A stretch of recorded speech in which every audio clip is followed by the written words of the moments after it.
معد حلقة خاصة باش نفكروا مرة أخرى في إطار الدورة الثالثة للام سي سي مغرب سايبر سيكيورتي اند كلاود اكسبو في دورته الثالثة من تنظيم اكسبريس اف ام. اليوم وغدوة تلقاو برشا العديد من البرامج من اكسبريس اف ام موجودين مباشرة لمدينة الثقافة. انتم كان يهمكم موضوع تنجموا تكونوا متواجدين بحذانا هنا لكنكم تشتغلوا أو تخدموا في المجال هذايا والا تحبوا تكتشفوا أكثر تفاصيل. تقريبا أغلب لي زاكتور في المجال موجودين اليوم. حديثنا من الانتيجنس ارتيفيسيال السيبر سيكيورتي الكلاود كومبيوتينغ نحكيو على داتا سنترز هذا كيف هذاك علاش حاضر بحذانا ضيفنا اليوم في الانترفيو الثالث او الحوار الثالث ضيفنا سي طارق بهانيس فيس بريزيدون ابديت انستيتيوت. مرحبا بك. فيك. شكرا لك على الحضور. بحذانا ضيفنا مغربي مش تونسي ولكن موجود في بلادك. مرحبا بك في تونس. قبل كل شيء شكرا لك. قبل كل شيء خلينا ساعه ناخذ فكره على ابديت انستيتيوت على شكون قاعدين نحكيو بالضبط. Oui. Alors, Uptime Institute, c'est une entreprise qui a été créée dans les années 1993 par quelqu'un qui s'appelle Kenneth Brill, qui était le CIO de Wall Street à l'époque. Et il rencontrait beaucoup de problèmes de rupture d'électricité, de cooling sur les data centers qu'il opérait. Alors c'est là qu'il s'est posé avec des collègues, pas des compétiteurs, mais des collègues ici de la place financière américaine. Et ils ont pensé à mettre en place un standard de disponibilité selon l'infrastructure mis en place. C'est là où est venue l'idée de mettre le standard Uptime Institute, qui a été mis en place dans les années 93-94, puis ça a été adopté partout dans le monde directement après. Auparavant, c'était une classification du tiers 1 qui était le meilleur jusqu'au tiers 4. Et la tendance a été renversée que maintenant, c'est le tiers 4, c'est la plus haute disponibilité qu'on a sur un centre de données, vers un tiers 1 qui est le basique qu'on voit très rarement maintenant sur le marché. Après toutes ces années-là, on était resté des années 90 jusqu'aux années 2008-2009, un trusted advisor, juste un conseiller très reconnu sur les États-Unis. On accompagnait les entreprises à mettre en place une infrastructure résiliente. Et là, c'est là où on a été poussé plutôt par les clients à mettre en place une certification parce que il y avait une confusion sur le terrain. Chacun parlait comme il voulait de son infrastructure. Chacun pouvait prétendre avoir la meilleure infrastructure. Et c'est là les clients qui nous ont poussé à faire un audit des infrastructures réalisées et de dire est-ce que c'est vraiment conforme au standard ou non. C'est là où on a commencé en 2009 la première certification d'un data center. Je vous dis, depuis 2009 jusqu'à aujourd'hui 2024, on est à peu près à 3800 sites certifiés à travers le monde sur 115 pays. Si on prend en considération que exactement jusqu'à janvier 2024, il y a 10 237 data centers à travers le monde, on en a certifié à peu près 40%. C'est l'état actuel de ce qu'on a fait. C'était l'idée avec Uptime, on était sur l'infrastructure et avec ces 30 ans d'expérience, avec tous les inputs et tout le data qu'on a collecté et les problématiques des clients sur le data center, on est sorti il y a récemment avec d'autres services qui sont plus holistiques, ce sont des services 360 qui répondent aux problématiques actuelles, où on arrive maintenant à faire un accompagnement avec des clients de gros comptes ou bien même au niveau étatique, de faire des programmes de digitalisation de A à Z. قبل ما نوصلوا لغادي قبل ما نوصل لمرحله شنو اللي تعملوا بالضبط مهم جدا ساعه قبل نفهموا شنو الدور ولا l'importance quelle est l'importance de la certification de la standardisation justement et de la certification des data centers في الكونتكست بشكل عام تاع la transformation digitale ولا الانتقال الرقمي. شنو الأهمية نتاع الموضوع اليوم؟ Oui, exactement. Alors tout au début de l'Uptime Institute, on était sollicité par les cloud providers et les colo providers, c'est-à-dire les entreprises de colocation, pour mettre un label commercial sur leur data center et de dire voilà, on est certifié, on est prêt à vous recevoir. Mais la tendance, elle a été shiftée vers des data centers enterprise, des on-prem, sur des data centers gouvernementaux.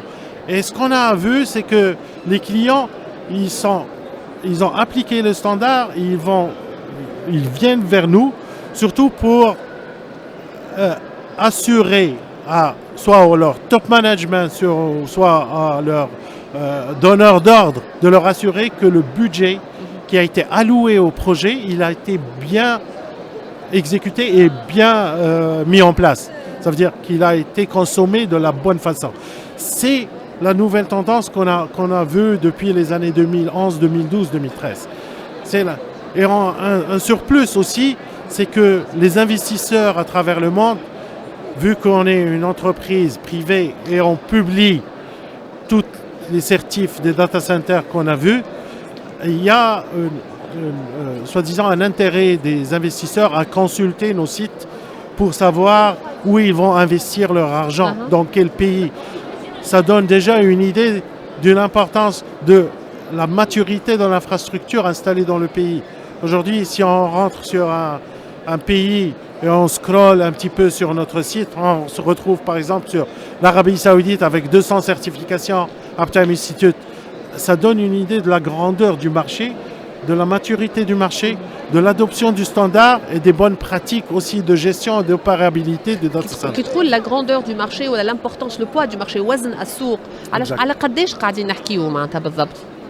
شنو هو وزن السوق فعليا وقت نحكيو اليوم على وزن السوق, si on parle de ça, par exemple, on reçoit des demandes d'investisseurs qui veulent héberger, je veux dire, 1 mégawatt, 2 mégawatts de solutions cloud. Alors, s'ils rentrent sur notre site, par exemple, ils ont déjà une idée de la grandeur des sites qui ont été certifiés, de la disponibilité des sites. Et ça leur donne déjà un temps, et ils raccourcissent un petit peu le temps de ce qu'ils font normalement quand ils essaient d'investir sur un pays. C'est qu'ils envoient des experts pour faire un due diligence, pour faire un audit des sites. Ça raccourcit totalement le temps de prendre la décision pour venir s'installer sur un pays. Et ils ont déjà un interlocuteur qui est l'Uptime Institute. Ils reviennent vers nous pour nous demander exactement quelle puissance a été certifiée, quelle est la puissance. On fait aussi des market analysis. Alors, ils reviennent vers nous pour demander quelle est la taille, par exemple, et la disponibilité sur le pays. C'est primordial pour eux.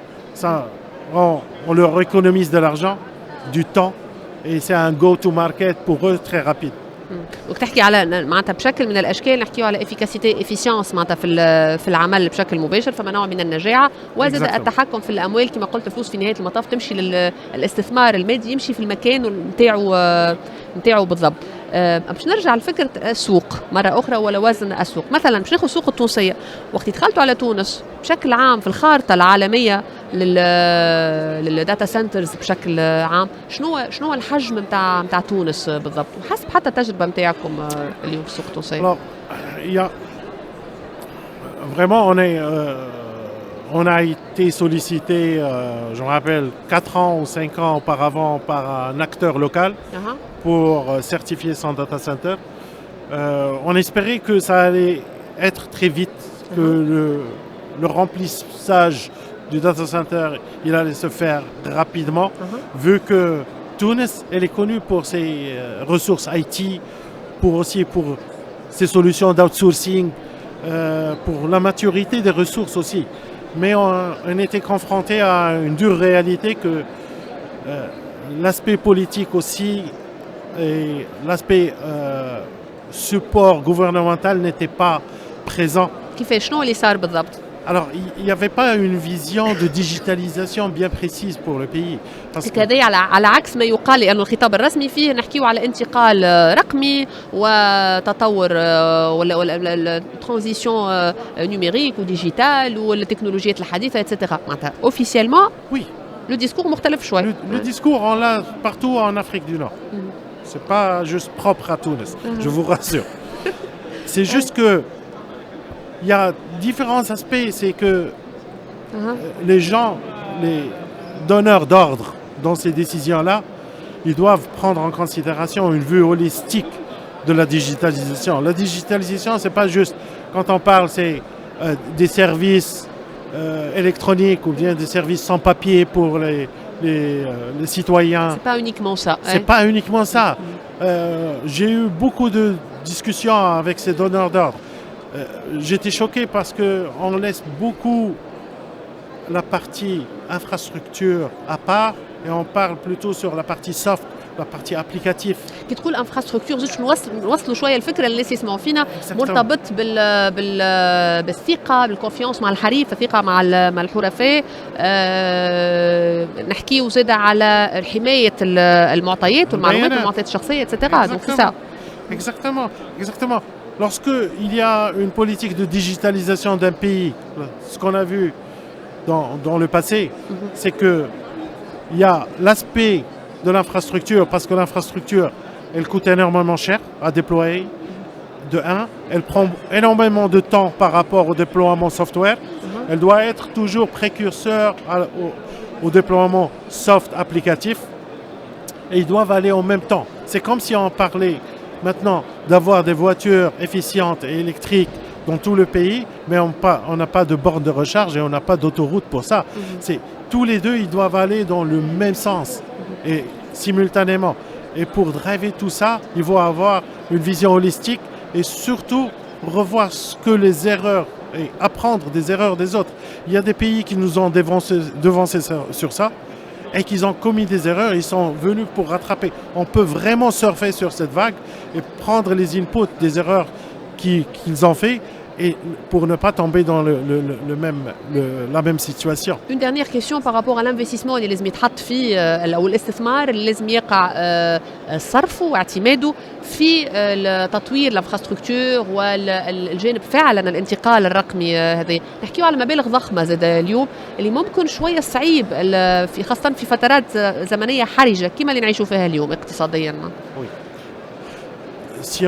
Après nos chiffres, si on veut vraiment digitaliser un pays comme la Tunisie, on aura besoin d'une infrastructure data center, je parle infrastructure data center, d'à peu près de 100 mégawatts redondante, chose qui n'est pas le cas maintenant. Donc, si on parle de 100 mégawatts juste sur la partie infra, il y aura 3 fois le prix des 100 mégas à déployer sur la partie applicative et sur toute la politique qui va en suivre. On doit suivre aussi les ressources IT pour leur redonner un autre sens de collaboration sur cet aspect-là. On estime, par exemple, qu'on parle à peu près pour des 100 mégawatts de 130 milliards de dollars. Wow. Oui, et pour mettre en place une digitalisation. Donc vous confirmez que c'est trop cher, maintenant. C'est extrêmement cher. Mais le problème, c'est que si on n'agit pas aussi vite que possible, on est en train de perdre la souveraineté de nos données sur tout le Maghreb. 100 ميجاوات قلت هذا بالمفروض l'objectif معناتها mais actuellement قداش في تونس؟ On est sur à peu près une puissance déployée live qui est en service d'à peu près 3 mégawatts. Ça n'a rien à voir مع الهدف. شكرا لك طارق بهانيس فيس بريزيدون اب تايم انستيتيوت، شكرا على حضورك بحضنا وان شاء الله بالتوفيق في انتظار الامور تتحسن اكثر شويه مما هي عليه. يقعدوا معنا ان شاء الله مازلنا مواصلين معاكم ديما في تغطيه خاصه للدوره الثالثه من ام سي سي او مغرب سايبر سيكيورتي اند كلاود اكسبو مباشره مدينه الثقافه من تنظيم اكسبريس اف ام.